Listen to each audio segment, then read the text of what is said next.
Hi, and welcome back to the English Talk community. I'm Julia, and I'm so glad you're here with me today. Whether this is your first time listening or you've been with us for a while, you're part of a global group of people learning English in a real human way, through stories, examples, and simple habits that actually work. This podcast is all about helping you feel more confident and more natural when you speak English. We're not chasing perfection here. We're building fluency, step by step. Let me ask you something. Have you ever been in an English class and felt like you understood everything? But when it was your turn to speak, your mind just went blank? Maybe your teacher asked a question and you had the answer in your head, but the words wouldn't come out. Or maybe you knew the vocabulary, you understood the grammar, but speaking still felt like climbing a mountain. Does that sound familiar? Maybe you're in a class right now. Maybe you've been studying for months or even years. And still, every time you try to speak, there's this pause, this hesitation. You wait to find the right words. You try to build the perfect sentence. And before you know it, the moment has passed and you've said nothing. It's so common, and you are definitely not alone in feeling this way. All over the world, people are taking English classes. Some of those classes are in schools, others online, some in small groups, and others one-on-one with teachers. And yet, even after hours and hours of classes, many students say the same thing. I understand, but I can't speak. So today, we're going to talk about that. We're going to explore how you can use your classes, yes, the ones you already attend, to actually improve your speaking skills. This episode is not about finding a perfect method or some secret formula. It's about using what you already have in a smarter way. It's about changing how you show up in your class, how you think during your lessons, and how you speak, yes, speak, during and after them. You don't need more information. You need more practice, more action, more real moments using English. And if you're thinking, but Julia, I don't know what to say, or I feel nervous when I speak in class, I hear you. I've worked with so many learners who feel the same way. In fact, I'll be sharing some of their stories in this episode. These are people just like you, from cities all over the world, who found small, simple ways to change how they use their classes and saw real results. They didn't become fluent overnight, but they started speaking more. They started feeling more relaxed. They stopped waiting for perfect grammar and started focusing on real connection. So let me ask you a few more questions. When you're in class, do you usually speak only when the teacher calls on you? Do you wait to be sure that your answer is correct before you say anything? Do you sometimes sit there, understanding what's being said, but not participating much? Or maybe you join conversations, but you mostly listen and say just a few words? If any of that sounds like you, you're in the right place. Because what you'll hear today isn't about studying harder, it's about practicing differently. You see, speaking English isn't just about knowing words or rules, it's a skill. And like any skill, it gets better when you use it. Not just once a week. Not just when you're sure you won't make mistakes, but every chance you get. I want you to think about this. How are you using your time in class? Is it helping you speak more English? Or are you spending most of your class listening, writing, and thinking quietly? And here's another one. What would happen if you spoke more, even if your sentences weren't perfect? Now, don't worry. I'm not going to tell you to suddenly speak for 30 minutes nonstop or deliver a perfect speech in English tomorrow. That's not realistic, and it's not how language learning works. What I will show you today are small, specific changes you can make to the way you participate in your classes that will help you speak more and feel better while doing it. I'll share with you the story of a woman from Poland who discovered that her class could be the perfect place to try out her English without fear. I'll introduce you to a man in Italy who changed one habit during his lessons and saw a big difference in just a few weeks. You'll also hear about a young student in Spain who realized that speaking out loud, even just to herself, could help her grow faster than she ever expected. You see, improving your speaking skills doesn't require magic. It just takes intention. It means being a little braver, a little more active, and giving yourself permission to speak, even when it's not perfect. Especially when it's not perfect. That's how learning happens. And here's the best part. These changes don't require a new teacher, a new course, or a new app. They start with you, with how you think about class time, with how you prepare, with what you say, and how often you say it. Because speaking is a habit, and your class can be the best place to build that habit if you know how to use it. So as we begin today's episode, I want you to do something simple. Picture your next English class in your mind.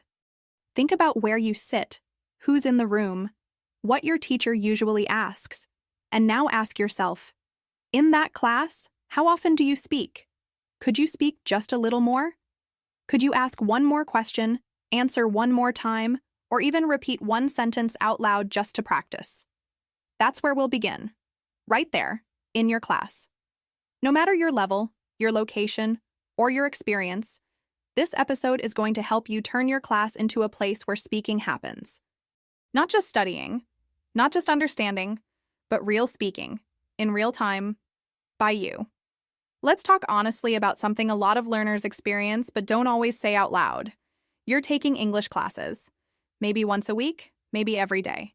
You're showing up, doing the work, listening carefully, answering some questions, completing the exercises, and still, your speaking doesn't seem to improve.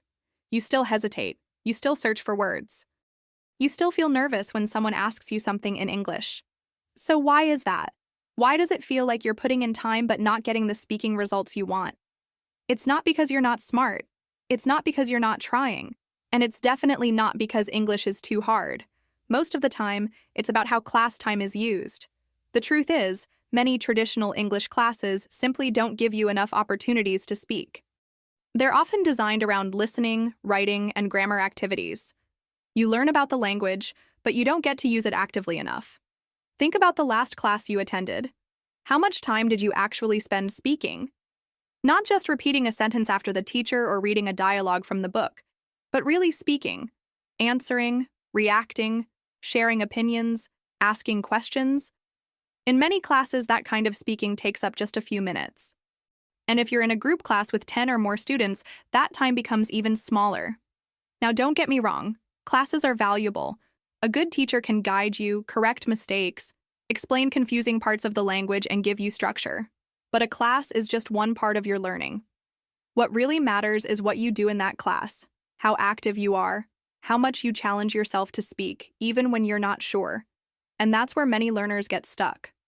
They think that just being present in class is enough, that listening carefully and taking notes will automatically lead to better speaking skills. But speaking is not something that happens passively.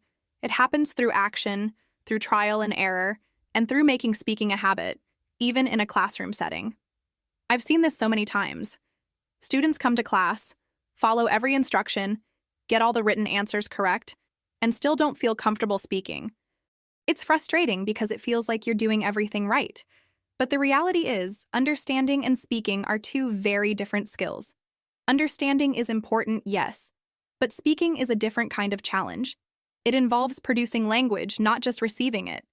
When you listen, you recognize words. When you speak, you need to create them from your thoughts, organize them quickly, and pronounce them clearly, all at the same time. That's why listening is easier at first. It's like watching someone cook. You might understand the recipe, but actually preparing the dish yourself is something else entirely. Speaking is that hands-on practice. And in many classes, it doesn't happen enough. Another reason classes may not help with speaking is the focus on correctness. In a traditional class, there's often pressure to speak only when you're sure your answer is right. That creates a fear of making mistakes. And when you're afraid of getting it wrong, you speak less. Some teachers correct students immediately, which can interrupt their thoughts and make them even more nervous. It's not the teacher's fault. They want to help. But the way we're taught to focus on being correct can sometimes block natural communication. But what if we looked at class time differently?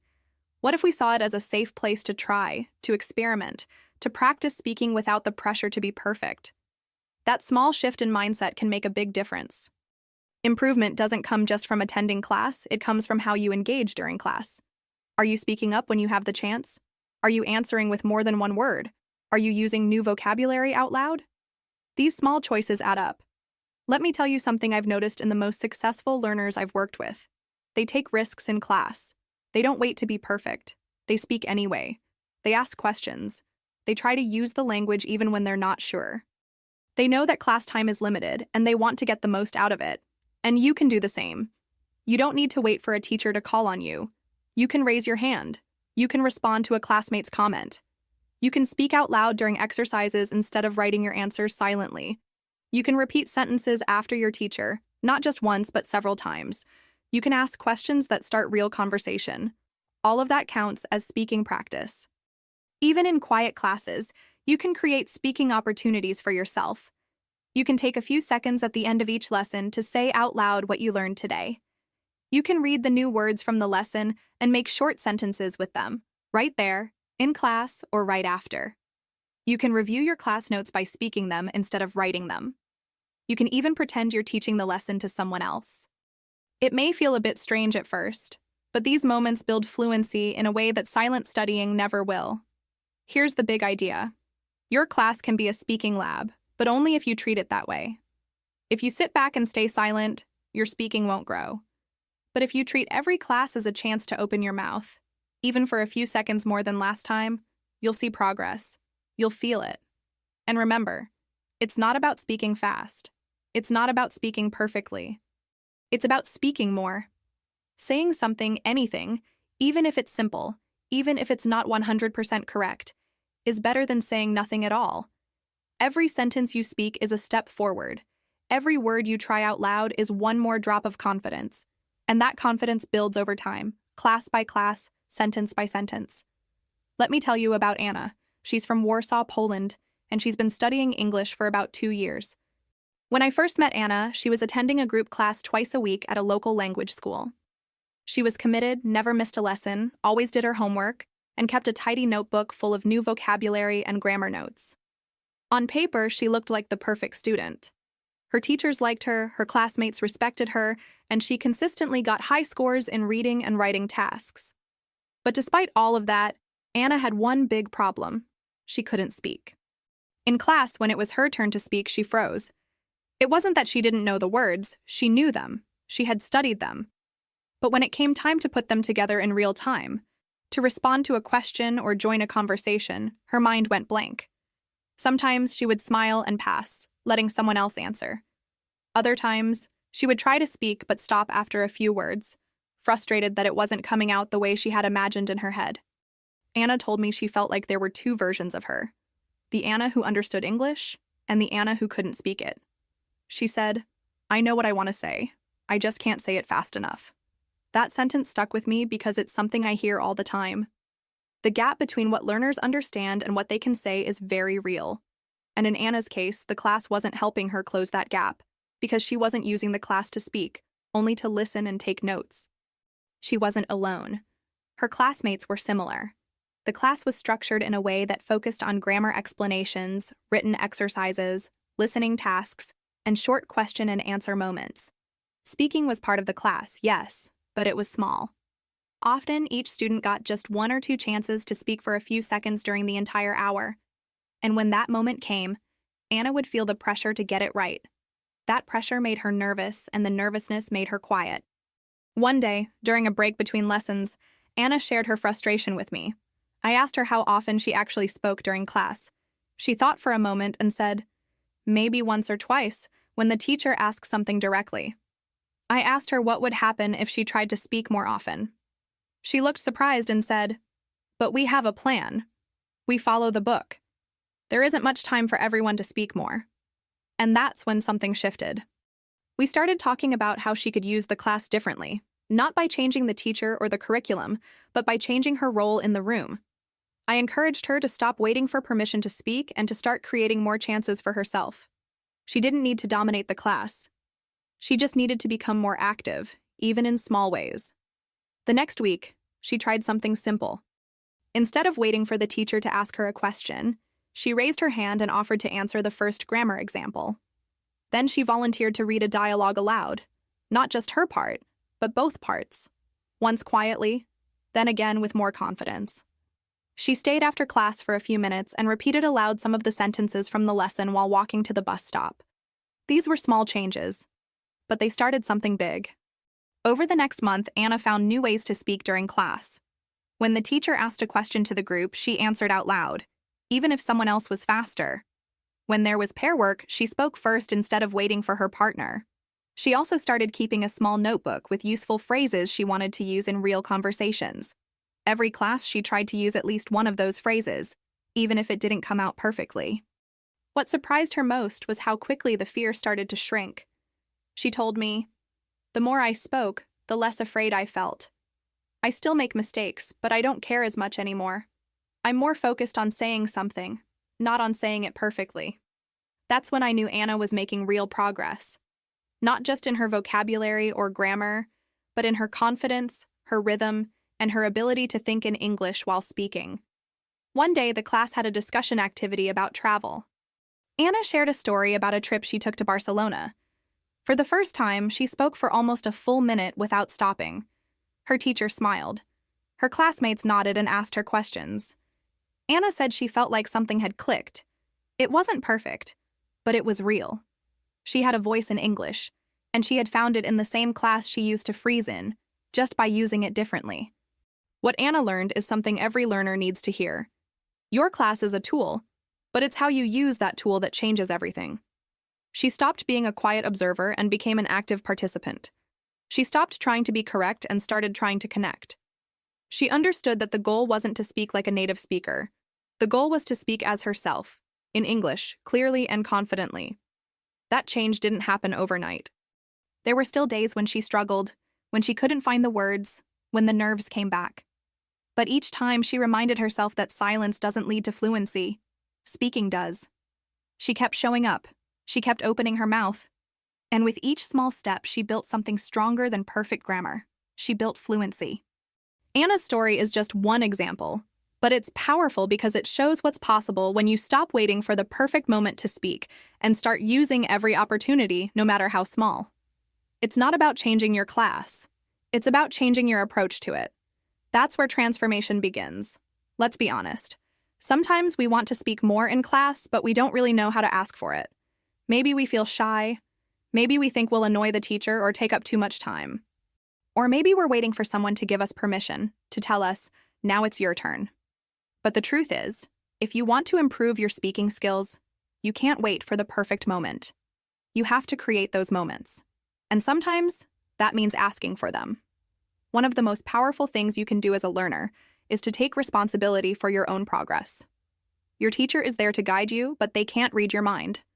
If you want to speak more, you need to make that clear. You don't have to make a big announcement or demand more time. A simple, respectful question is enough to open the door. Something like, "Would it be okay if I tried to answer more questions today?" Or, "I'm really working on my speaking.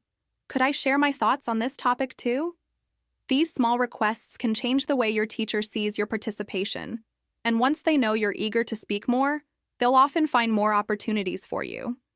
Another way to speak more is by making the most of group activities. If your class breaks into small groups or pairs, that's your moment to shine. Don't wait for someone else to start the conversation. Be the one who begins.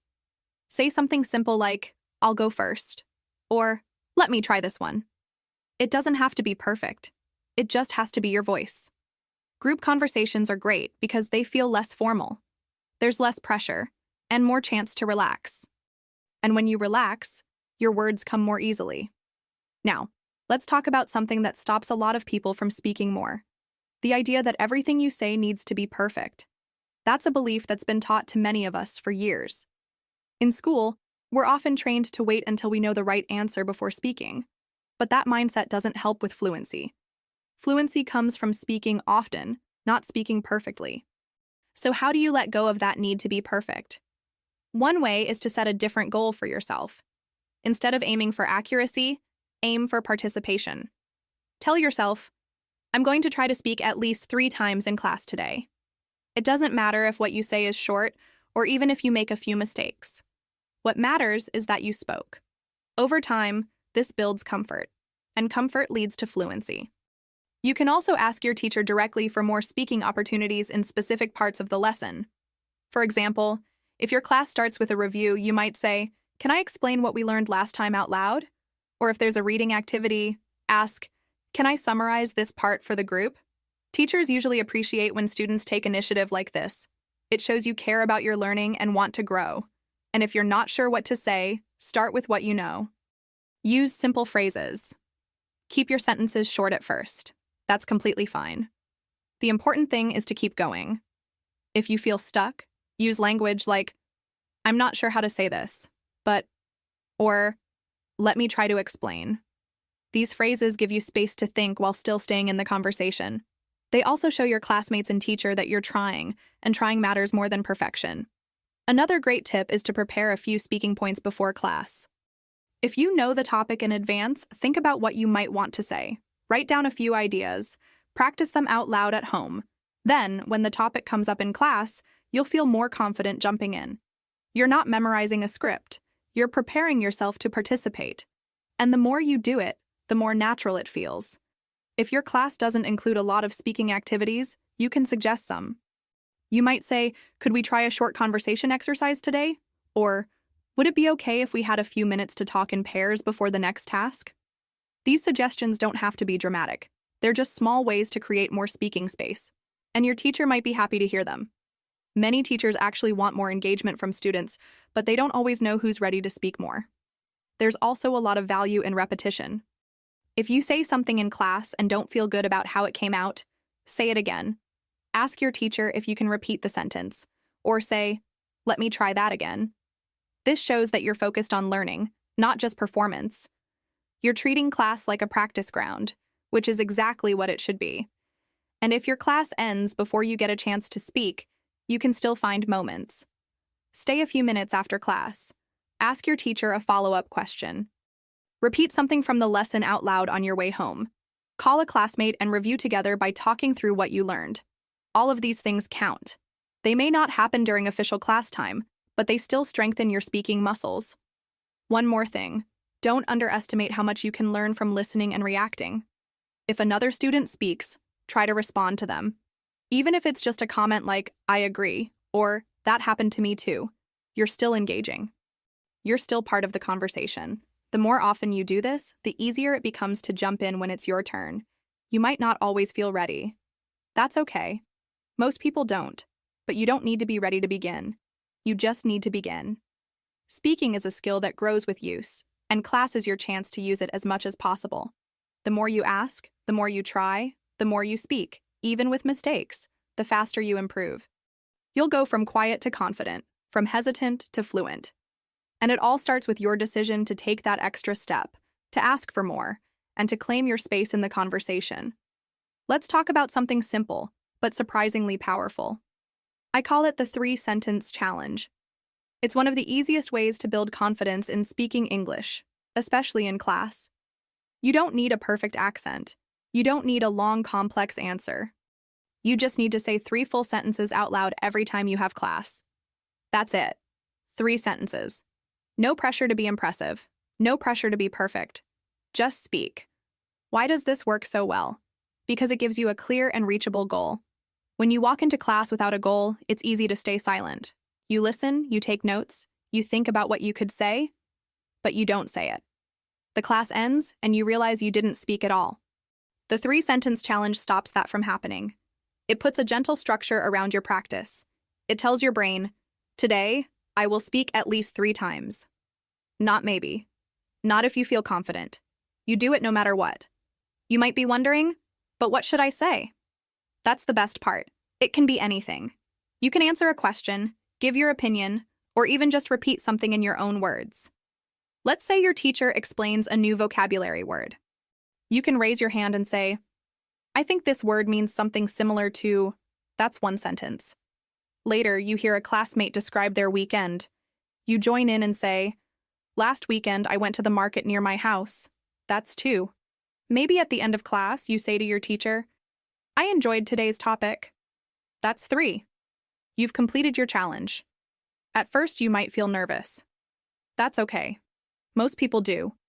When Anna from Warsaw, who we talked about earlier, started this challenge, she felt awkward saying something when no one else was speaking. But the more she did it, the more natural it became. The first few classes were the hardest. After that, it became part of her routine. She didn't wait for the perfect time. She just looked for any time. And each time, it got a little easier. After 1 month, her teacher even commented on how much more active and confident she seemed. You don't have to tell anyone you're doing this challenge. It's just for you. But if you want extra support, tell your teacher. Say, I'm trying to speak more in class. My goal is to say 3 full sentences each time. Most teachers will be excited to help.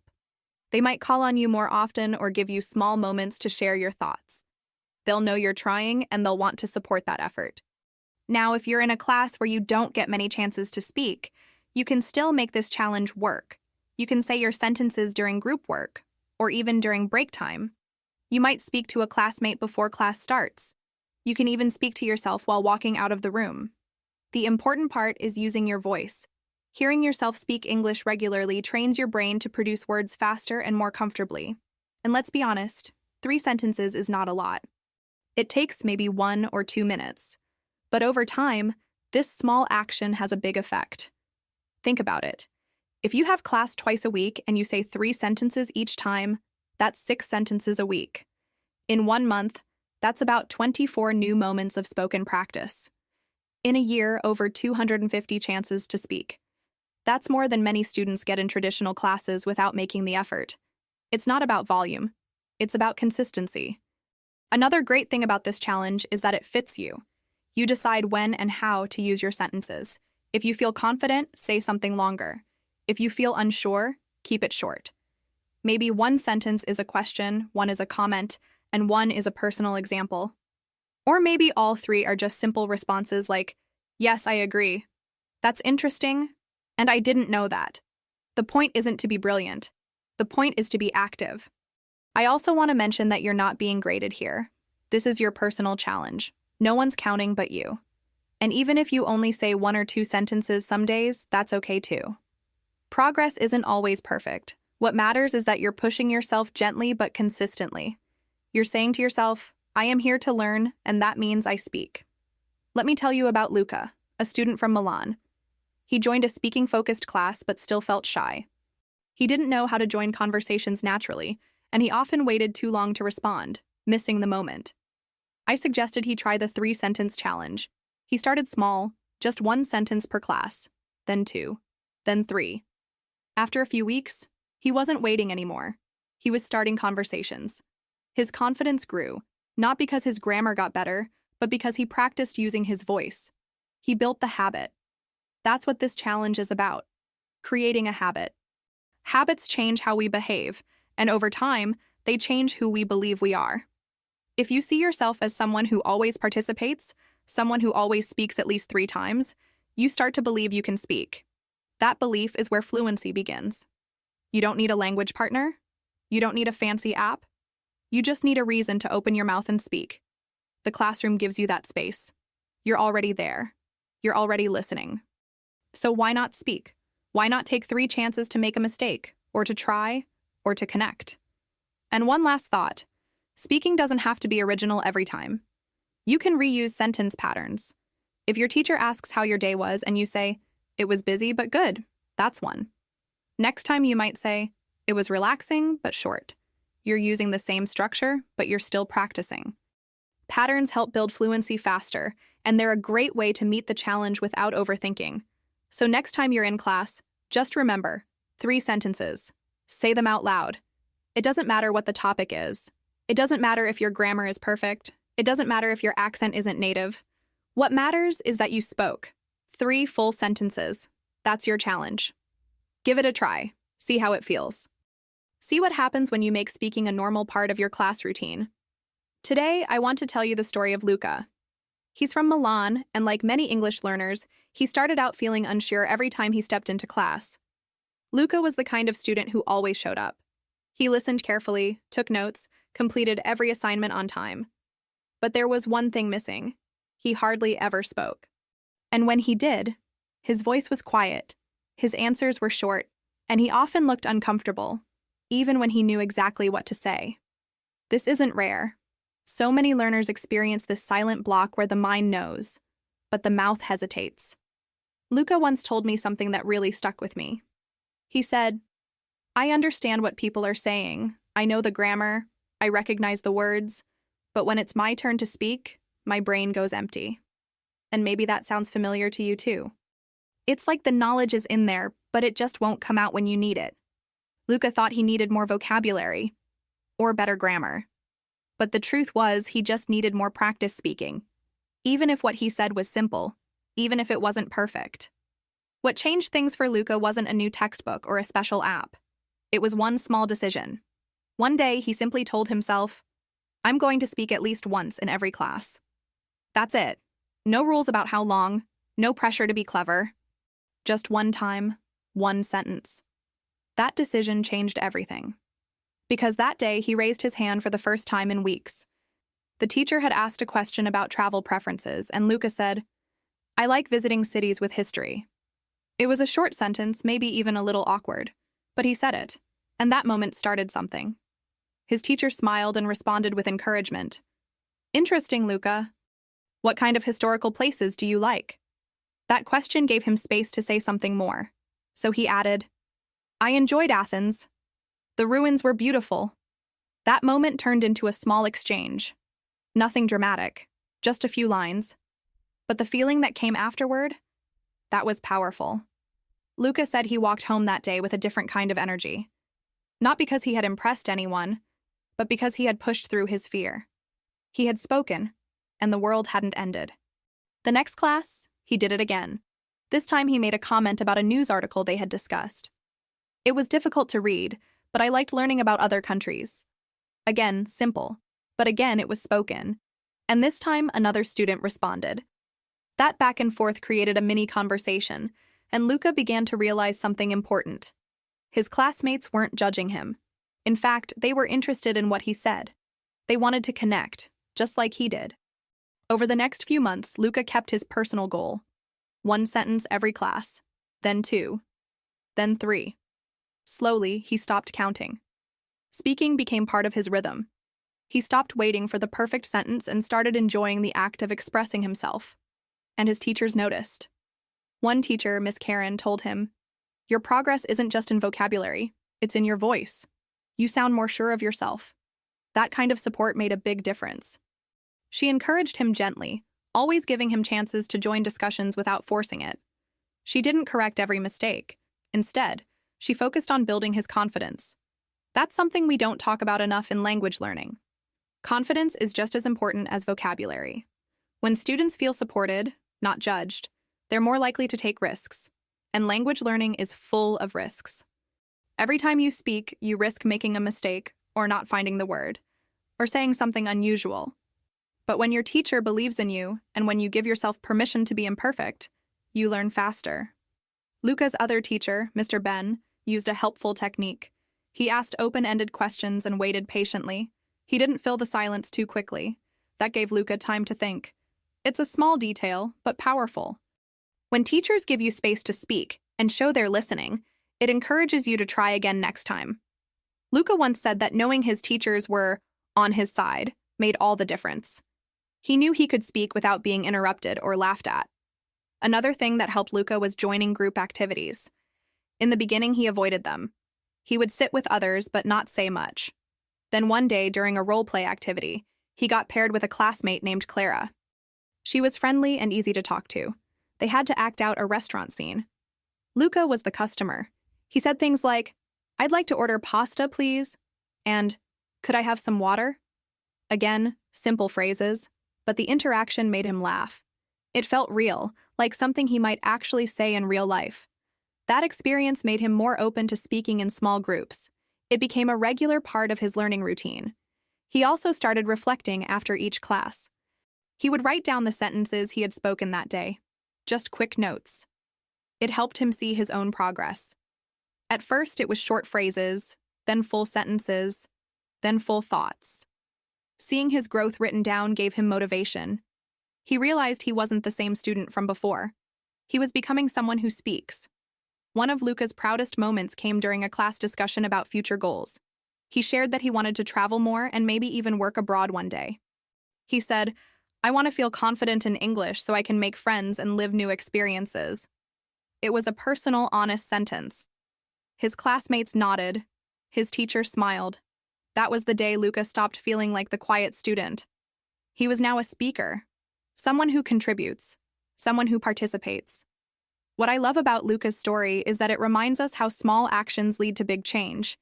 He didn't wait until he was fluent. He didn't wait until he had memorized a list of advanced words. He started with what he had. He used simple language, short phrases, and a lot of courage. And by doing that consistently, he became more fluent, not just in English, but in confidence too. His story shows that change doesn't come from watching more videos or reading more grammar books. It comes from speaking, even if it's short, even if it's not perfect. And most of all, it comes from deciding that your voice matters. One thing I love to remind every English learner is this: progress doesn't always look like long speeches or perfect grammar.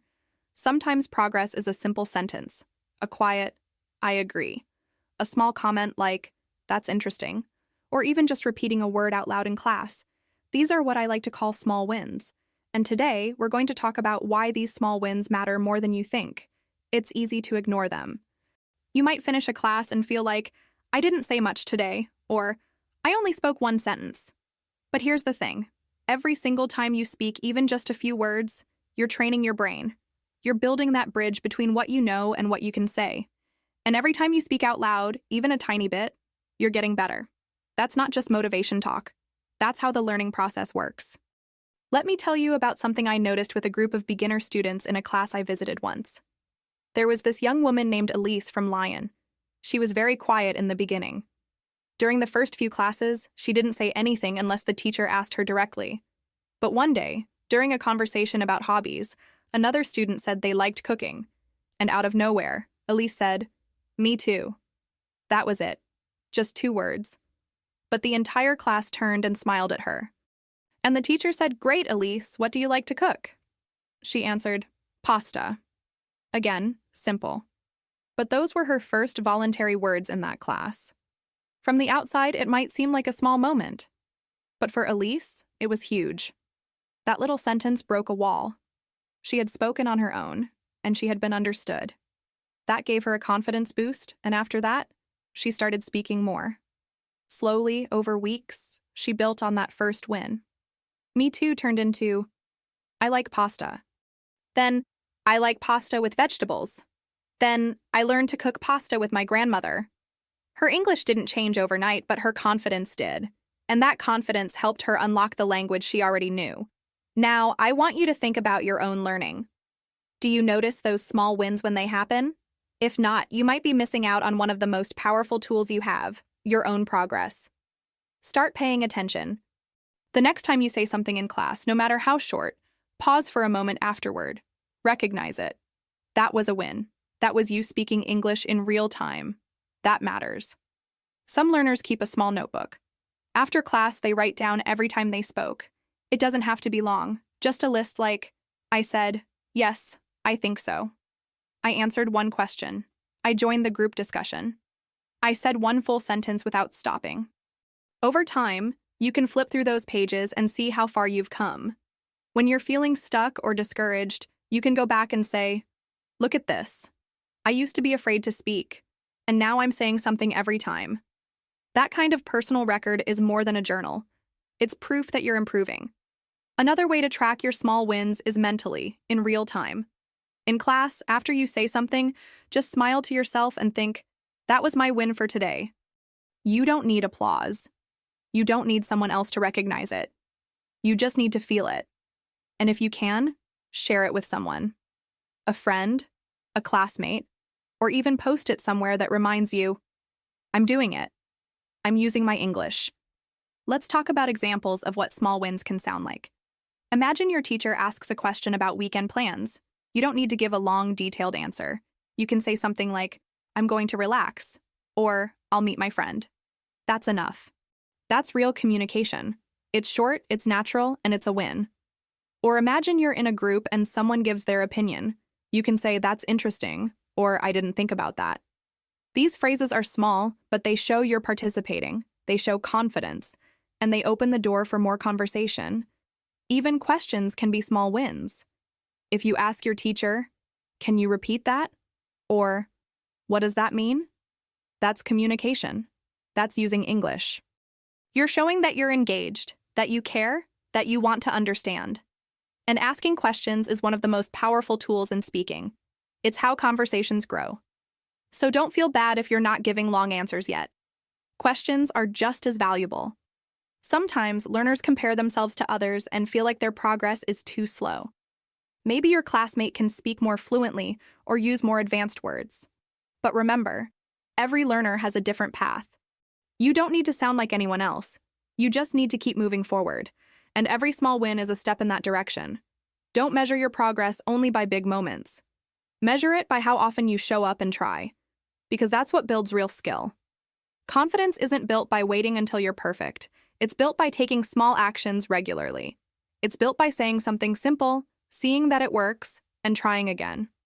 Think of confidence like a muscle. Every time you use it, it grows. Even a small use, just saying "I agree" in class, makes it stronger. And teachers love to see students try. Even if your sentence is a little broken, even if you pause or mix up words, teachers notice your effort. And classmates too. You create a good energy when you speak. You encourage others to speak too. One student's small win can inspire the whole class, so don't underestimate your voice. And one more thing, don't be afraid to repeat yourself. If you learn a good phrase, use it again and again. That's interesting. I'm not sure, but maybe. I think I understand. Repeating simple phrases is a great way to gain fluency. It builds rhythm. It helps your brain get comfortable with the flow of English. And before you know it, you'll be adding more to those phrases. You'll be building longer sentences without even realizing it. So let your small wins be your motivation. Let them remind you that speaking English is not about being perfect. It's about being brave. It's about showing up. It's about opening your mouth and letting the words come out, however they sound. Each word is a victory. Each moment is progress. And each time you speak, you're building the future version of yourself, the one who speaks English with ease and confidence.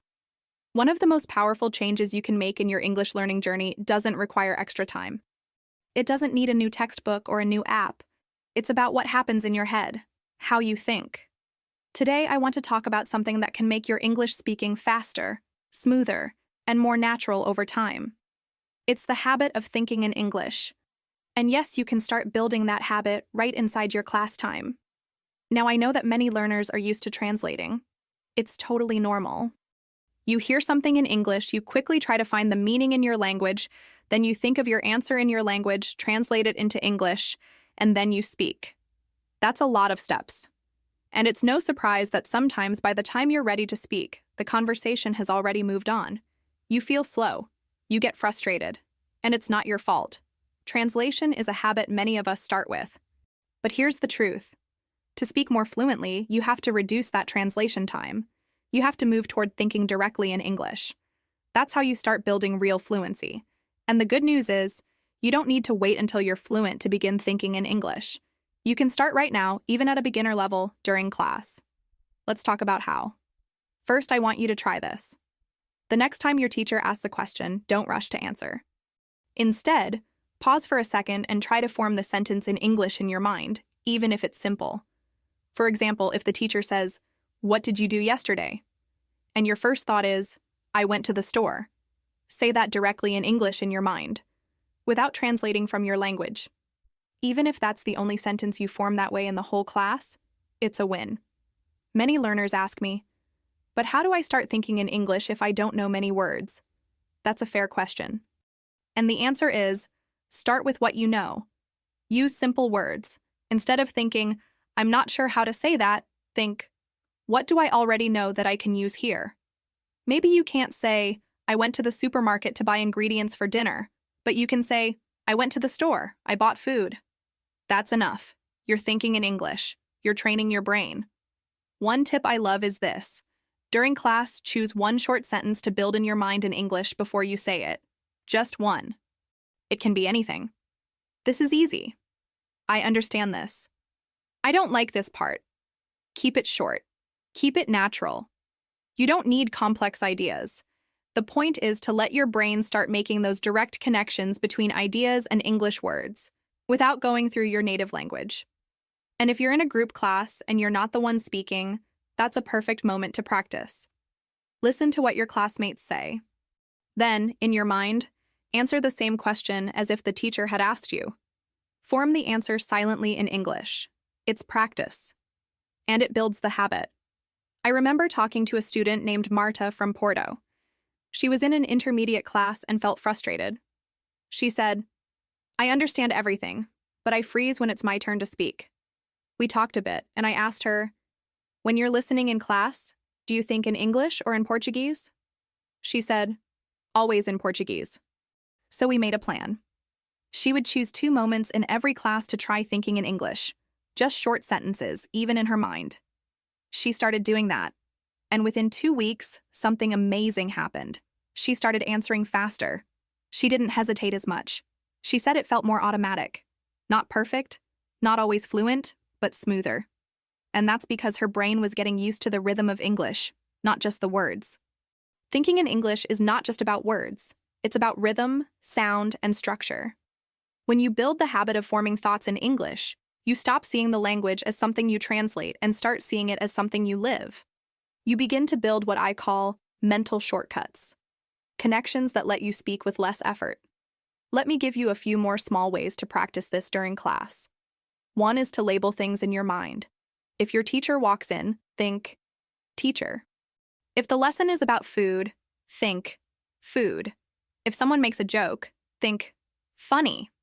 These single words are the building blocks of fluent thinking. They are quick, they are direct, and they are in English. Another trick is to use your inner voice.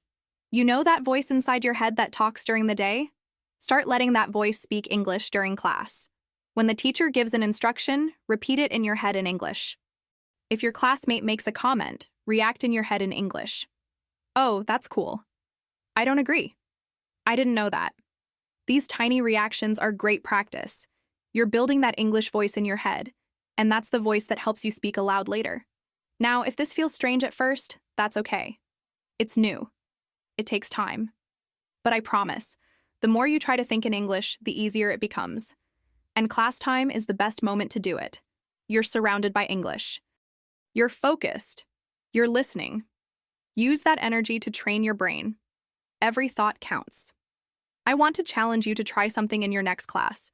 Choose one 5-minute part of the lesson and decide that during those 5 minutes, you will only think in English. Just 5 minutes. Don't worry about being perfect. Don't worry if it's hard. Just try. Even if you can only think in short phrases or single words, you're doing it. And that's where fluency begins. Some students even whisper their English thoughts very quietly under their breath, just to hear the sound. That can help too. You're not just thinking, you're connecting your thoughts to your speaking voice. And that makes the transition to speaking aloud easier. What you're doing when you think in English is preparing your brain to speak naturally. You're building a system where your thoughts and your words use the same language. And that's when fluency really starts to grow. It's not magic. It's practice. Quiet practice, private practice, but powerful practice. So the next time you're in class, remember, it's not only about what you say out loud, it's also about what you're saying inside your head. Let those thoughts be in English. Let them be simple. Let them be yours. You're building something important, even when no one else can see it. Let me tell you about Sophia. She's from Madrid, and she started learning English a few years ago. Like many learners, Sophia had been through several types of classes. Some focused on grammar, others on reading or listening, but none gave her the confidence to speak.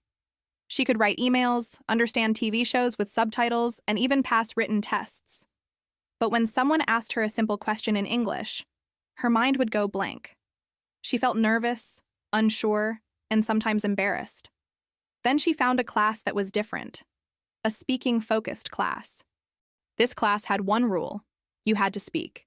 Every session included conversations, short presentations, pair work, and spontaneous questions. For Sophia, it was both exciting and terrifying. On her first day, she said just one sentence out loud. She was shaking. Her voice was soft, her accent strong, and her words slow. But she spoke, and that was the start. I remember her telling me, "Julia, it felt like I was jumping into cold water." But she also said that something felt different this time. The class wasn't about being perfect. It was about trying. It was about using the language, not memorizing it. Her teacher encouraged mistakes, gave feedback, and celebrated every small effort. For the first time, Sophia felt like it was okay to speak with mistakes, as long as she was actually speaking. After a few classes, Sophia realized something important. She needed to take that same energy and continue it outside the classroom. Speaking once or twice a week wasn't enough to change her habit, so she decided to create her own practice routine, and it was simple, practical, and incredibly effective. Here's what she did. First, every evening after class, she would spend 5 to 10 minutes repeating out loud the phrases and sentences she had learned that day. Not reading them silently, not writing them down, speaking them. She stood in front of her mirror, looked at herself, and practiced saying those phrases out loud. Sometimes they were answers to class questions. Sometimes they were just new vocabulary in simple sentences like, I went to the bank or I'm planning a trip. She didn't try to be fancy. She just repeated what she already learned, aloud, with her own voice. Second, she began recording herself. At first, this was hard. Like many people, Sophia didn't like hearing her own voice. She thought she sounded strange in English.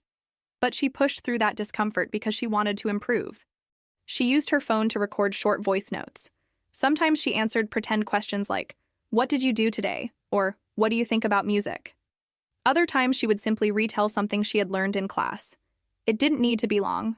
1 minute, 2 minutes, that was enough. Then she listened to herself. Not to judge, not to criticize, but to notice. She started hearing which words she repeated too much. She noticed when she paused too often. She realized which sentences felt natural and which felt awkward. And slowly, she started correcting herself. Not in a negative way, but in a curious way. She became her own speaking coach. Over time, something beautiful happened. Her confidence started growing. Not because she was perfect, but because she knew she was improving. She wasn't waiting for a teacher to tell her she was ready. She was giving herself permission to speak. And because she was practicing more often, the classroom started to feel easier. She could participate more. Her ideas flowed faster. Her voice grew stronger. One thing she shared with me that really stuck in my mind was this. I used to think that I needed more vocabulary to speak better, but now I see I needed more speaking to use the vocabulary I already had. That's such a powerful shift. Sophia already knew the words. What she needed was to bring those words to life, through her voice, through repetition, through real practice. Now, if you're listening and you've ever felt like Sophia, nervous, unsure, stuck in your head, I want you to know that her story can be your story too. You don't need to wait until you feel confident to start speaking. Confidence is not the requirement. It's the result. You gain confidence by speaking, not the other way around. And you can do exactly what Sophia did. You can choose 1 or 2 sentences you heard in class and say them out loud again at home. Say them slowly, then say them again a little faster. Maybe try saying them in different ways. For example, if you learned I like to cook, try saying I like to cook dinner or I like to cook with my sister. Build around the structure, add little things, make it yours. Then, if you feel brave enough, record yourself. Don't worry about the sound of your voice. Focus on the habit. 1 minute per day is enough. You don't need to share it with anyone. Just listen to it later and notice how you speak. Are your sentences complete? Are your ideas clear? What words are easy for you? What words are difficult? This kind of self-awareness is the beginning of real progress. The reason I love Sophia's story is because it shows that speaking practice is not only something that happens in class. In fact, the most powerful practice happens when you take the lessons from class and make them part of your daily routine. You don't need a partner. You don't need perfect grammar. You need your voice, your curiosity, and a few minutes each day. Sophia is still learning. She still makes mistakes. But she's no longer afraid to speak. Her voice doesn't shake. She joins group conversations. She shares her opinions. And all of that started with a simple decision, to repeat what she learned out loud and to record her voice. You can do that too. Start with 1 sentence today. Just 1. Say it out loud, then say it again. Let your voice carry the language you've worked so hard to learn. Because every time you speak, you're telling your brain, this is important, I'm ready. And the more you speak, the easier it becomes to keep speaking. When it comes to improving your speaking skills in English, the time you spend in class is just one part of the equation. The real progress happens when you extend your practice outside of class. I know it's easy to think that class time should be enough, and while it's an essential part of learning, it's what you do outside the classroom that can make all the difference. In fact, if you want to really improve your speaking, you need to practice consistently, even when you're not in class. But how do you do that? What are simple, effective ways to practice speaking English outside of class? Let me share some practical ideas with you. First, let's talk about reading sentences aloud. This is a really simple method, but one that can have a powerful impact on your speaking. If you have a textbook, or maybe just some sentences you've copied down during class, take them out and read them aloud. Yes, I mean it. Speak the sentences out loud as if you're talking to someone. You don't need to worry about perfect pronunciation at this stage. Just focus on getting the words out and making them flow naturally. This helps your brain get used to the rhythm of the language, and over time, it will feel more comfortable to speak English in conversations. Now, you might be thinking, but Julia, I already know how to read. And you're right, reading isn't the issue. The issue is that we don't always connect reading to speaking. By reading sentences aloud, you bridge the gap between seeing the words on a page and actually saying them. This exercise gets your mouth and your brain used to forming English sounds, which is essential for fluent speaking. It's one thing to understand the words, but it's another thing entirely to get comfortable speaking them. So even if you're just reading the sentences from a textbook, make it a habit to speak them out loud. You can do this in private, in your room, or in a place where no one will judge you. Just get comfortable speaking the words. Another simple way to practice is by repeating answers to exercises out loud. Whether you're doing grammar exercises, vocabulary drills, or comprehension questions, take the time to say your answers aloud. For example, if you're answering a question like, "What do you do in your free time?" Instead of just writing or thinking your answer, say it aloud. "In my free time, I like to read books and go for walks." Speaking your answers will help you improve fluency. Again, this isn't about getting everything perfect. It's about getting your brain used to the process of speaking. The more you do this, the more confident you'll feel when it's time to speak in real conversations. It's about making your brain and body work together, so when the time comes to speak to someone, you don't have to think too much. Now, I want to talk about something that's incredibly effective: recording voice notes. This is something Sophia, from the story I shared earlier, did to help herself improve, and it's something you can start doing today. Take out your phone and use the voice note feature to record yourself speaking. This doesn't have to be anything fancy. You don't need to record long speeches or read out entire paragraphs. Just start with simple things. You can record yourself answering questions like, "What did you have for breakfast today?" Or, "How did you spend your weekend?" You might also want to practice retelling a story you heard in class or talking about your plans for the future. Anything that gets you speaking in full sentences. Why is this helpful? Well, first of all, hearing yourself speak can be incredibly useful for identifying areas of improvement. When you listen back, you might notice things like your pronunciation, the speed of your speech, or whether you're hesitating too much. You might also notice that certain words or sounds are difficult for you to pronounce. This awareness is key to improving. And even more importantly, hearing your own voice can help you get used to the sound of speaking English. If you've been avoiding speaking, hearing your voice in English can help reduce that fear of sounding wrong or imperfect. It's a great way to get over that mental barrier of being too self-conscious. At first, it might feel a little uncomfortable to listen to yourself. I get that. Many people don't like the sound of their own voice, but trust me, the more you record and listen, the easier it gets. Over time, you'll start to notice improvements in your speech. You'll get more used to hearing English, and you'll start feeling more confident about speaking. This is exactly what Sophia did. She recorded herself every day, listened to her recordings, and identified areas where she could improve. It doesn't have to be a complicated process. Just take a few minutes each day to record your thoughts, your ideas, or your answers to practice questions. You might also try recording yourself speaking about something you're passionate about. It could be your favorite hobby, your favorite food, or a movie you recently watched.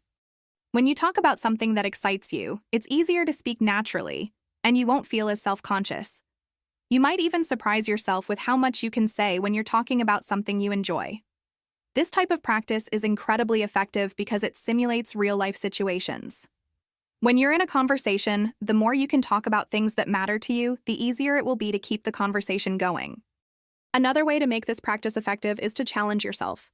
For example, when you record your voice, try to speak for at least 1 minute without stopping. You can start with a simple topic, but aim to speak continuously. Don't worry about mistakes. Just keep going. This kind of challenge helps you get comfortable with the flow of speaking and makes it easier to form sentences quickly, which is what you need in real conversations. Over time, you'll start speaking more naturally and without hesitation. You can also challenge yourself in other ways. For example, try using new vocabulary or sentence structures you've learned in class. The more you experiment with language, the more you'll learn. And remember, this doesn't need to be perfect. The goal is to practice regularly and let your confidence grow naturally. These simple practices, reading sentences aloud, repeating answers to exercises, and recording voice notes, might seem small, but they are incredibly effective ways to build your speaking skills. By practicing every day, even just for a few minutes, you'll make real progress. So, next time you're not in class, take a moment to try one of these techniques. The more you practice, the more fluent and confident you'll become. And the best part is, you can do it anywhere. No special equipment needed, just your voice and your commitment to improving. Now, as you go about your day, think about how you can incorporate these small practices into your routine. Maybe when you're cooking, you can read a few sentences aloud. Or while you're on the bus, you can answer practice questions to yourself. Every little bit of practice counts. And remember, it doesn't matter if you make mistakes. What matters is that you're trying and that you're getting better with every word you speak. Jonas, a young man from Amsterdam, had been taking online English classes for several months before he began to feel frustrated. He was attending classes regularly, sitting in front of his computer, listening to the teacher, and following along with the material. Yet, despite his consistent attendance, he couldn't help but feel that something was missing. He had learned a lot of grammar and vocabulary and could even understand most of what was being said, but he still struggled to speak English fluently. In fact, the more he sat back and observed, the more he felt like his speaking skills weren't improving at all. He was putting in the time, but he wasn't getting the results he wanted. Jonas started to realize that the problem wasn't necessarily the online classes themselves. It was how he was participating in them. The classes were structured in a way that allowed him to watch the lessons and follow along, but they didn't offer him the same kind of active practice that in-person classes might. As many of you might know, online learning can sometimes feel a little passive. There are fewer opportunities to speak out loud, and the interaction between students and teachers can sometimes be limited to written comments or answers to quizzes. Jonas knew that to improve his speaking, he needed to change how he was engaging with the material. Instead of passively listening and following along, he decided to make his learning more active. And this was a game changer. He started to join in the class discussions more actively, even when it felt awkward at first. One of the first things Jonas did was begin writing comments in English during the lessons. At first, these comments were simple and short, just a few sentences here and there, but over time they became longer and more detailed. By writing out his thoughts and opinions in English, he was forcing himself to think in the language more frequently. This was a huge step forward for Jonas because, as many of you know, thinking in English is one of the keys to speaking it fluently. The more Jonas practiced writing his thoughts in English, the more natural it became to think in English too. But Jonas didn't stop there. He realized that writing comments was one thing, but speaking out loud was something entirely different. So he began reading his comments aloud. This wasn't a complex or time-consuming process. It was just a small change, but it had a significant impact. By reading his comments aloud, Jonas was starting to practice pronunciation, intonation, and the rhythm of the language. Even though he was alone in his room, speaking out loud made him feel more connected to the language. It helped him get used to the sound of his own voice speaking English, and it allowed him to practice speaking without the pressure of interacting with others just yet. Jonas was amazed at how much progress he made by simply speaking out loud during class. In the beginning, he was nervous and self-conscious, but as he continued to practice, he gained confidence. It didn't matter that he wasn't speaking perfectly. What mattered was that he was speaking. He was making mistakes, sure, but he was also learning from them. Each time he stumbled over a word or phrase, he was able to correct himself, and that process of self-correction helped him improve. And most importantly, he was starting to feel more comfortable using English in real conversations. By the time a few weeks had passed, Jonas had made significant strides. Not only was he speaking more in class, but he was also beginning to feel more confident when speaking English outside of class. He started using English more often in his everyday life, whether it was ordering food at a restaurant, chatting with his friends, or even sending messages in English. His online classes, which once felt passive, now felt like a tool he could actively use to improve his speaking. The simple act of reading his comments aloud made a huge difference. He had found a way to practice speaking, even when he wasn't directly interacting with a teacher or other students. Jonas's experience highlights a crucial lesson for all of us. Online classes, or any form of learning for that matter, can be as effective as you make them. It's easy to fall into the trap of being a passive learner, just watching lessons and taking notes, but true improvement comes when you actively participate in the learning process. Speaking aloud, even when no one else is around, is one of the most powerful tools you can use to improve your speaking skills. It may feel a bit strange at first, especially if you're not used to hearing your own voice, but the more you do it, the more natural it will become. And it doesn't have to be perfect. In fact, you'll probably make mistakes along the way, and that's okay. Mistakes are part of the process, and they're how we learn. Jonas's story also teaches us about the importance of creating opportunities for ourselves to speak. If you feel like your classes aren't giving you enough chances to speak, it's up to you to create those opportunities. You can use the materials in your class, write comments, and read them aloud. You can use your own voice to make your learning more interactive, and you can take those small steps to build your confidence. It's not about waiting for the perfect moment to speak. It's about speaking as much as possible, even if it's just for a few minutes every day. As you think about your own learning journey, consider how you can take a more active approach in your classes. Whether you're in an online class, a traditional class, or studying independently, there are always ways to practice speaking. If you're not sure where to start, try following Jonas's example. Write out your thoughts in English and read them aloud. It's a simple but effective technique that anyone can use. By taking these small steps, you'll gradually build the confidence you need to speak more freely and comfortably. And remember, the more you practice, the easier it will become. So don't wait for the perfect moment to speak. Start now and keep going. After attending class, whether online or in person, we often leave with a head full of new words, phrases, or grammar concepts that we've learned. But how many of us take that new knowledge and immediately put it into practice? How often do you leave class, feeling like you've gained so much, only to find that a few hours later, you've forgotten what you learned or haven't used it in any real context? One of the best ways to solidify what you've learned in class is to use it right away in a real conversation. It doesn't matter if you're speaking with a friend, a colleague, or even talking to yourself. Using new words or structures in conversations helps you retain them and get more comfortable with using them in everyday situations. It's not just about memorizing vocabulary or grammar rules, it's about making these elements part of how you think and speak in English. So, how can you make this happen? Well, the good news is that you don't need to wait for the perfect conversation or opportunity to practice.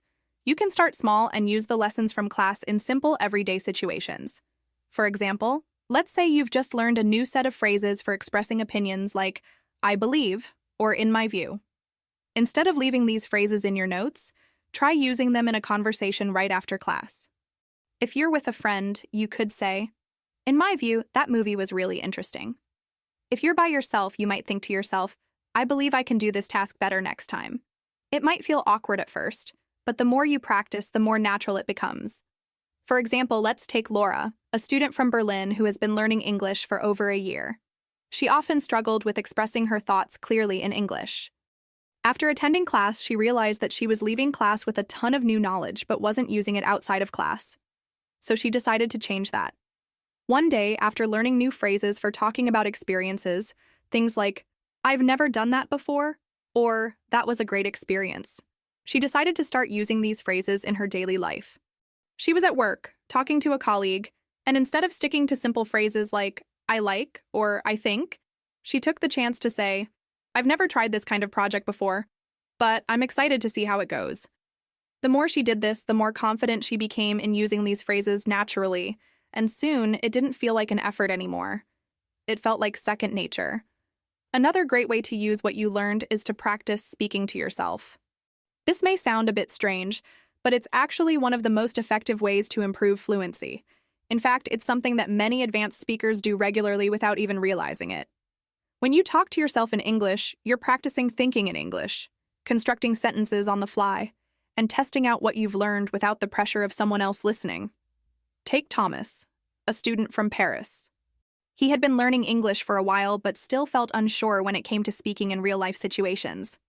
He didn't always have someone to practice with, but he realized that he could still practice on his own. Every time he learned something new in class, whether it was a new verb tense, a new vocabulary word, or a new idiomatic expression, he would make an effort to use it in his conversations with himself. For example, after learning about how to give advice in English, he would walk around his apartment, practicing saying things like, If I were you, I would try to relax a bit. Or, you should definitely visit that museum. While this may have seemed a bit silly at first, it allowed him to get used to using new structures in a low-pressure way. Over time, he felt more comfortable using these structures when speaking with others too. It's also important to remember that using what you've learned doesn't have to happen in a formal conversation. It doesn't even have to be in front of other people. Simply practicing the language in the context of your day-to-day life is one of the most powerful things you can do to improve. The more you practice using the words and structures you've learned, the more they'll stick in your memory, and the more confident you'll feel using them in real conversations. Another example comes from Alberto, a student in Rome. Alberto had always struggled with prepositions in English, especially when it came to phrases like on the bus versus in the car or at the office. After learning about these in his class, he decided to apply what he had learned right away. The next time he was out with his friends, he made a point of saying things like, "I'm going to be on the bus in 10 minutes," or "I left my keys at the office." Although he wasn't speaking perfectly, he was using the new information actively, and this helped him solidify his understanding. Over time, he found that he made fewer mistakes with prepositions, and the phrases started to come out more naturally. What started as a conscious effort became an automatic part of his speech. The key here is consistency.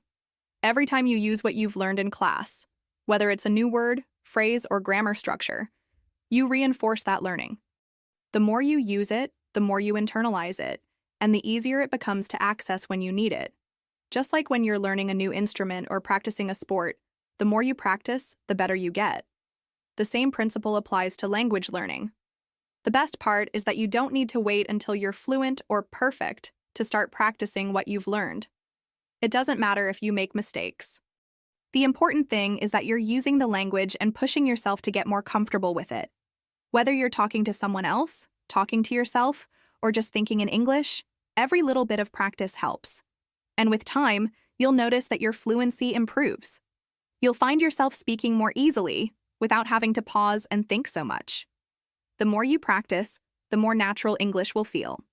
So, next time you leave class with something new in your mind, think about how you can use it in a conversation. Whether it's with a friend, a colleague, or just by yourself, take the opportunity to practice. The more you use what you've learned, the more fluent you'll become. It's all about building that habit of speaking and thinking in English every day. And remember, every conversation, no matter how small, is an opportunity to improve your speaking skills. One of the best ways to break through the fear of speaking and start becoming more comfortable in English conversations is to start with small, manageable goals. I know that speaking can be intimidating, especially when you're in a classroom setting or when you're trying to express yourself clearly in front of others. But here's a simple habit you can start incorporating into each class that will help you gain confidence and improve your speaking skills. The habit I'm talking about is called the one-question habit. It's simple. Every class, ask one new question in English. It doesn't matter if it's a question about the lesson, something you're curious about, or even just a question to get to know someone better. The key here is to make it a habit and to do it in a low-pressure way. Asking questions gives you the chance to practice speaking and listen to others' responses, all while expanding your vocabulary and getting used to the rhythm of real conversations. So why is this habit so effective? Well, let me explain. First of all, when you ask a question, you're automatically starting a conversation. This can be one of the easiest ways to push yourself to speak because you're simply asking for information, not trying to impress anyone or make a perfect statement. You're opening up the floor for someone else to respond, which takes a bit of the pressure off you. Let's take Anna, a student from Budapest, as an example. Anna was a bright student, and she understood English grammar and vocabulary well. However, she always hesitated to speak because she wasn't confident about her pronunciation or worried about making mistakes. When she started implementing the one-question habit, she found that asking a simple question helped her take that first step into conversation without feeling overwhelmed. In her English class, instead of staying silent when she didn't understand something, Anna would ask her teacher a question like, "Could you explain this again?" Or, "What does this word mean in this context?" These simple questions had a huge impact on her confidence. The more she asked, the easier it became to speak, and she soon felt more comfortable engaging in the lesson. In the beginning, Anna found that asking questions was a way for her to get used to speaking in front of others. It was a small action, but it helped her ease into more complex conversations. Over time, she started asking questions outside of class too, like asking her colleagues in English, "How was your weekend?" Or, Can you recommend a good place to eat here? Each time she asked a question, it felt more natural, and her speaking skills grew. But here's the thing. When you ask a question, it's not just about getting an answer. It's about practicing the act of speaking. It's an opportunity for you to listen and learn how to respond naturally, and it also helps you build the habit of using English more actively. Every time you ask a question, you're building fluency. And the best part is, it doesn't have to be a big, complex question. You don't need to come up with a perfectly structured sentence. You just need to get the words out. Take Lucas, a student from Vienna, who also struggled with speaking. Lucas had a habit of staying quiet in class, often not asking questions because he was afraid of sounding wrong. But he realized that in order to improve, he needed to push past his fear and start speaking more. So he set a goal for himself. Every class, he would ask at least one question. It could be as simple as, "What does that word mean?" Or, "Can you give an example of how to use that phrase?" At first, Lucas felt a bit uncomfortable asking these questions. But as he did it more and more, he began to feel more at ease. And not just with asking questions in class. Lucas started to feel more comfortable speaking up in other situations, like when he was out with friends or at work. The one question habit doesn't just work in class, it can work in everyday life too. For example, you might be at the store or at a cafe, and you could ask a question like, "What's the best dish on the menu?" Or, "Could you tell me more about that product?" These are simple ways to practice speaking in real-world contexts. Even if you're nervous, the act of asking will help you feel more natural when speaking in English. I know this might sound too simple, but sometimes the best strategies are the ones that are the most straightforward. By asking just one question per class, you're giving yourself the opportunity to practice speaking regularly without feeling overwhelmed.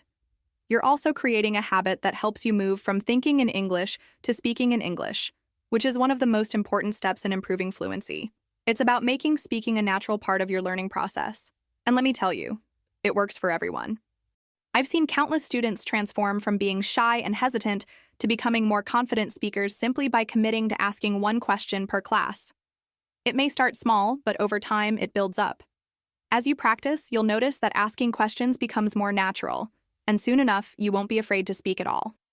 One of the great things about this habit is that it doesn't require you to be perfect. You don't have to worry about your grammar or pronunciation. You just need to ask the question. And even if you don't know the exact way to phrase something, that's okay. The more you practice asking questions, the more comfortable you'll get with making mistakes and the less intimidating speaking will become. Let me give you another example. Think about Sophia from Lisbon. Sophia had been learning English for a while, but she struggled with speaking. She was afraid to ask questions because she was scared of sounding silly. But once she began the one-question habit, things started to change. In each class, she made sure to ask at least one question, no matter how simple it was. At first, she asked questions about the lesson like, "Can you explain that again?" Or, "What's the difference between these two words?" Then, as she grew more comfortable, she started to ask questions in conversations with classmates. She would say things like, "How long have you been studying English?" Or, "What did you think of the movie we watched last week?" Before long, Sophia felt much more confident and was able to join conversations naturally, without the same fear that had held her back before. The one-question habit helps you get over the initial hesitation to speak. It's like training your brain to switch from being passive to being active. Each time you ask a question, you're practicing real communication. And that's the ultimate goal, right? Not just knowing the language, but being able to use it in real, everyday situations. So, the next time you're in class, challenge yourself to ask one question. It doesn't have to be anything complicated. Just one small question that gets you speaking. Try it and see how it helps you grow. You might be surprised by how much it boosts your confidence and how quickly your speaking skills improve. Mia, a student from Stockholm, always had a passion for learning English. She loved reading books, watching movies, and listening to music in English. But when it came to speaking in front of others, Mia felt a wave of anxiety every time. She was shy, and the thought of speaking in a group setting made her feel like she was under a spotlight. Her classmates, all more confident in their speaking skills, would easily jump into conversations, while Mia would shrink back, silently wishing she could join in. Mia's challenge wasn't a lack of knowledge. She had a solid understanding of English grammar and a strong vocabulary. She knew what to say, but the fear of making mistakes or being judged in front of her peers held her back. When she attended her English classes, she often found herself sitting quietly, not because she didn't have something to contribute, but because she was too afraid to speak. At first, Mia thought she could overcome this fear by simply waiting for the right moment, hoping the perfect opportunity would come when she would feel confident enough to speak. But that moment never seemed to come. She realized that waiting wasn't helping her improve her speaking skills. She needed to find a way to break free from the cycle of silence, and that's when she decided to take a different approach. Mia had always been a thoughtful and introspective person, and after reflecting on her fears, she came to a conclusion. She needed to practice speaking in a way that felt less overwhelming. She didn't have to dive straight into group conversations right away. Instead, she could ease into speaking with smaller, less intimidating interactions. Mia decided to speak with her teacher about her anxiety in group settings. She explained that while she felt comfortable with the material, she struggled to speak in front of a group. Her teacher, understanding and supportive, offered Mia a solution. Instead of waiting for the large group discussions that made her nervous, Mia could schedule short one-on-one chats with her teacher during class. These individual conversations would give her the chance to practice speaking without the pressure of a whole class listening in. At first, Mia was a little unsure. She wasn't entirely convinced that this change would make a big difference. But she decided to give it a try, and it turned out to be a game changer. Having a one-on-one conversation with her teacher allowed Mia to speak at her own pace, ask questions without fear of judgment, and gradually build her confidence. During these short, informal chats, she was able to focus on her pronunciation, ask for clarification when she didn't understand something, and practice new vocabulary in a safe, low-pressure environment. What Mia didn't expect was how much this small change would impact her overall confidence. As she became more comfortable speaking with her teacher, she began to realize that speaking wasn't as difficult or scary as she had once thought. Her teacher created a supportive space where Mia could practice without worrying about being judged. This helped Mia let go of her fear of making mistakes. She began to see that making mistakes was actually a part of the learning process, and it wasn't something to be afraid of. As Mia's confidence grew through these one-on-one sessions, she started to feel more comfortable speaking in group settings as well. The key was that she no longer felt like she was thrown into the deep end.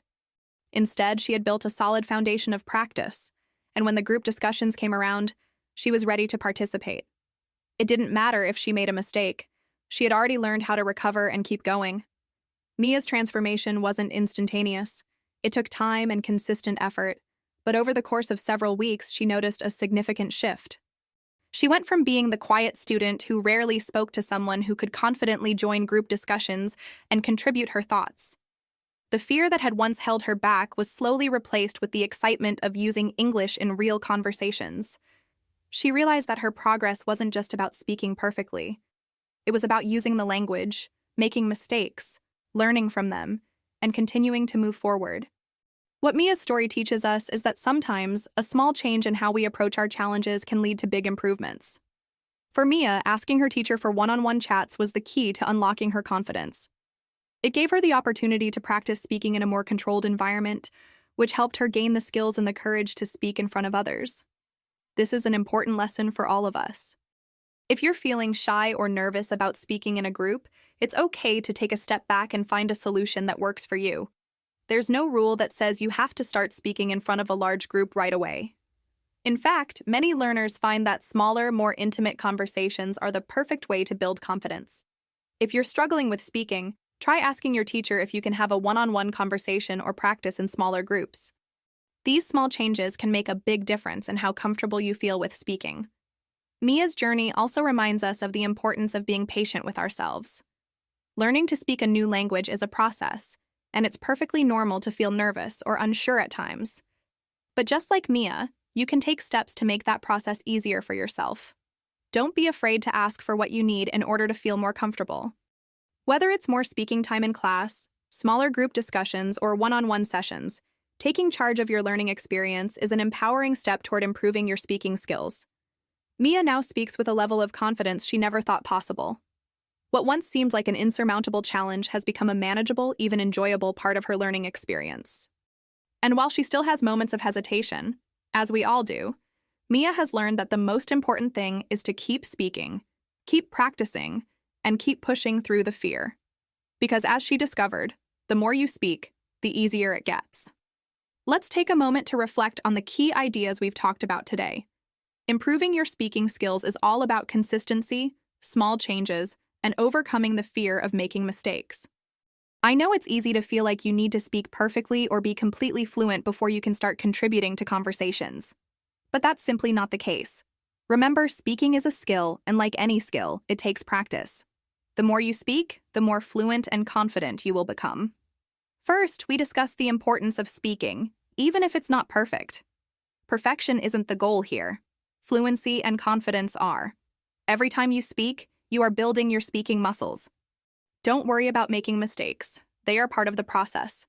What matters is that you keep going, keep practicing, and keep using English in real situations. The more you practice, the easier it gets. And over time, you'll find that you're more comfortable expressing yourself, even if the words aren't always perfect. One of the best ways to practice is by using your class time effectively. If you're attending an English class, it's important to make the most of the time you have there. Don't just sit passively listening to your teacher or reading the textbook. Instead, try to participate actively. If you can, ask your teacher for more opportunities to speak, whether it's in small groups or one-on-one. And if you're in a larger class, try to speak up whenever you have the chance. Remember, the more you practice speaking in class, the more comfortable you'll feel doing it in real-life conversations. Another important tip is to celebrate your small wins. Learning a language is a long journey, and it's easy to get discouraged if you only focus on the big picture. But the small moments of progress are just as important. Did you manage to say something in English that you've been struggling with? Celebrate that. Did you join a conversation even if just for a minute? That's a win. Every time you speak, even if it's just one sentence, you are improving. Don't wait until you feel fluent to feel proud of yourself. Celebrate the small steps along the way because they add up to big progress. Then we talked about the importance of practicing out loud, even when you're outside of class. It's easy to think that you're only learning when you're sitting in front of a teacher, but speaking practice can happen anywhere. Read aloud from a book or article in English. Repeat sentences from exercises. Record yourself speaking and listen to your own voice. These simple actions can help you become more comfortable with the language and improve your pronunciation. The key is consistency. Try to speak a little bit every day, even if it's just for a few minutes. The more you speak out loud, the more natural it will feel. Now, I want to ask you to think about something. What's one small change you can make in your next class to speak more? Maybe it's asking a question in English, even if it's just a simple one. Perhaps it's taking the opportunity to speak more during a group discussion.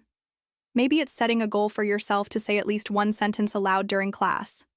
Whatever it is, think about how you can challenge yourself to speak a little more. It doesn't have to be a big change, just something that pushes you out of your comfort zone a bit. It could make all the difference in how you approach speaking English in the future. Remember, improving your speaking skills isn't about being perfect or knowing every word.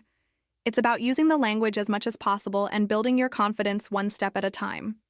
If you can practice regularly, speak when you have the chance, and celebrate your progress along the way, you'll continue to improve. The most important thing is to keep speaking, no matter what. Even if you make mistakes, you are still moving forward. So don't hold back. Start speaking, start practicing, and start building your confidence today. I want to take a moment to thank you for listening today. It's truly amazing to be part of your language learning journey. Whether you've been learning English for a while or you're just starting out, I hope the ideas we've shared today have given you some new tools and inspiration to improve your speaking skills. Speaking is one of the most important parts of learning a language, but it's also one of the most challenging. It's easy to feel like you're not improving fast enough, or to get stuck in your head thinking about how you sound. But remember, speaking is a skill. Just like any skill, it gets better with practice, and the more you practice, the more comfortable and confident you'll become. You don't need to be perfect. In fact, perfection isn't the goal here. Fluency, confidence, and the ability to communicate are the things that matter most. And the way you get there is by speaking, even when it's hard, even when it feels uncomfortable, and even when you make mistakes. Every time you speak, you're making progress. Every sentence you say is a step closer to becoming the English speaker you want to be. Now, as we wrap up, I want to encourage you to think about one of the tips we discussed today that you'll try in your next class or practice session. Maybe you'll speak a little more, ask one question in English, or celebrate a small win. Maybe you'll practice out loud on your own or try using what you've learned in real conversations. Whatever it is, pick one small change that you can make right away and see how it impacts your speaking skills.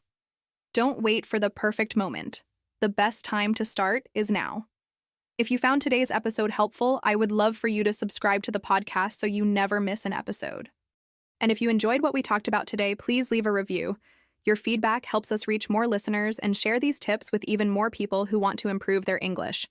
Lastly, I want to remind you that learning English, or any language, is a process. It's not about getting everything right the first time. It's about making progress little by little, day by day.